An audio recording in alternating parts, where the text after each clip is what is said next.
الذي اسمه مقدس معطر مطهر منور في البيت والحرم واسمه مرفوع منقوش مكتوب في اللوح بالقلم أبي القاسم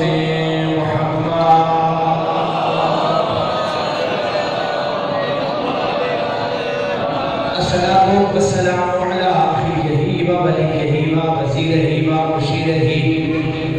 وخليفة من بعده وناصر دينه علي بن أبي طالب أسد الله الغالب غالب على كل غالب أمير المؤمنين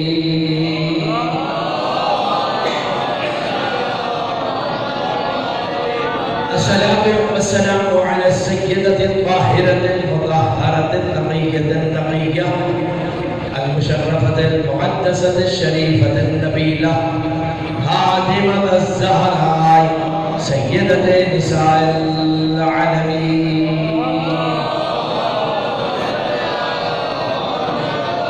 وعلى أمها الصديقة سيدتي ومولاتي خديجة الكبرى زوجة رسول الله سلام الله عليها وعلى أولادهم الطاهرين المعصومين ولعنة الله على أعدائهم وغاصبي حقوقهم ومنكر فضائلهم أجمعين أما بعد فقال سبحانه وتعالى في كتابه المبين بسم الله الرحمن الرحيم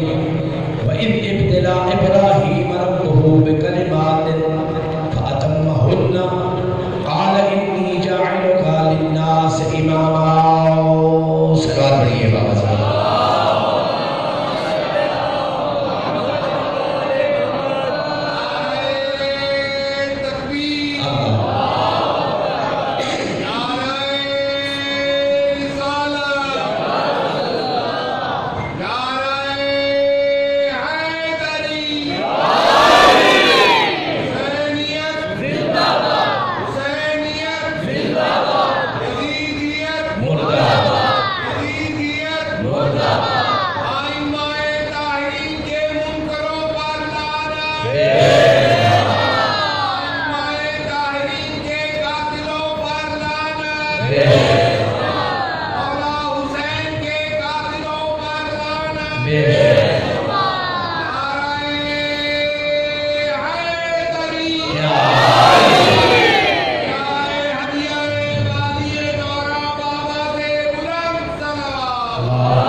بزرگوں بھائیوں اور عزیزوں،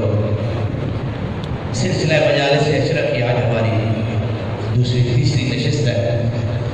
گزشتہ 2 مجالس میں ہم نے آپ کی خدمت میں عرض کیا کہ جسے اللہ امام بناتا ہے اسے 2 عظمتوں سے نوازتا ہے۔ بیٹھا زمین پہ ہوتا ہے، نگاہ عرش سے آگے تک کام کرتی ہے، توجہ چاہتا ہے۔ دوسرا امام کی زبان میں تاثیر یہ ہے کہ یہ جہاں بھی کھڑے ہو کر آواز دے، صرف اس زمانے کے لوگ نہیں